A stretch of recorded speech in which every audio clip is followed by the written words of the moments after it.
నమస్తే, welcome to four sides TV. కోస్తాలో రాకాసి అలలు బీభత్సం సృష్టించబోతున్నాయన్నది Indian national centre for ocean information services అంటే INCOIS తెలిపింది. గోవా, మహారాష్ట్ర, పశ్చిమ బెంగాల్, ఒడిషా, తమిళనాడు, కేరళ, లక్షద్వీప్, కర్ణాటక, గుజరాత్, అండమాన్ అండ్ నికోబార్ దీవుల కోస్తా తీరాల్లో ఈ రాకాసి అలలు విరుచుకుపడతాయని ఆ సంస్థ తెలిపింది. దీంతో మత్స్యకారులను, ప్రజలను సముద్ర తీరంలోకి వేటకు వెళ్లవద్దని హెచ్చరికలు జారీ చేశారు. రాకాసి అలలు ఎలా ఏర్పడతాయో తెలుసుకుందాం.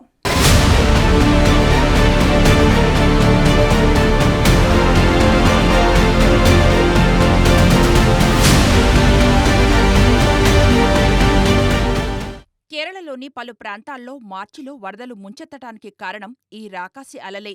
అలపుజ, కొల్లాం, తిరువనంతపురం జిల్లాలు వరద తాకిడికి తీవ్రంగా దెబ్బతిన్నాయి. ఈ వరదలను కేరళలో కలక్కాడల్ అని అంటారు. ఈ అలలు సముద్రపు ఉప్పెన వల్ల ఏర్పడతాయి. అందుకే దీనికి ఉప్పెన అలలు అని కూడా అంటారు. సుదూరంగా ఏర్పడ్డ తుపానులు, చాలా కాలం పాటు వీచిన భీకర గాలుల వల్ల కూడా ఇవి సంభవిస్తాయి. ఈ అలలు తుపాను కేంద్రం నుంచి తీరాన్ని తాకే వరకు వేల కిలోమీటర్ల దూరం ప్రయాణించగలవు. సాధారణంగా కేరళకు ఈ రాకాసి అలల నుంచి ఎక్కువ ముప్పు ఉంటుంది. హిందూ మహాసముద్రం దక్షిణ ప్రాంతంలో బలమైన గాలులు వీచడం వల్ల సముద్రానికి ఉప్పెన ఏర్పడుతుంది. అవి తరచూ కేరళను బలంగా తాకుతాయి.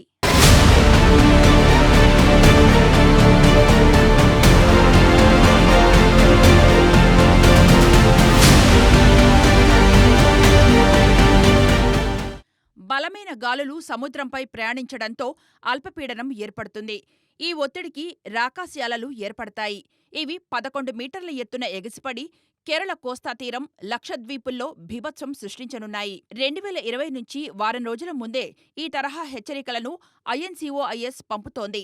సునామీకి, రాకాసి అలలకు తేడా ఏమిటంటే, సునామీ నీటి అడుగున భూకంపాలు చోటు చేసుకోవడంతో సముద్రపు నీరు తీరంలోని 30 నుంచి 50 కిలోమీటర్ల మేర ముంచివేస్తుంది. వేగంగా వీచే గాలుల మూలంగా రాకాసి అలలు ఏర్పడతాయి. రాకాసి అలల కంటే సునామీ 10 రెట్లు ఉధృతంగా ఉంటుంది. ఇవి రెండూ సముద్ర తీరానికి వచ్చి బలహీనపడతాయి.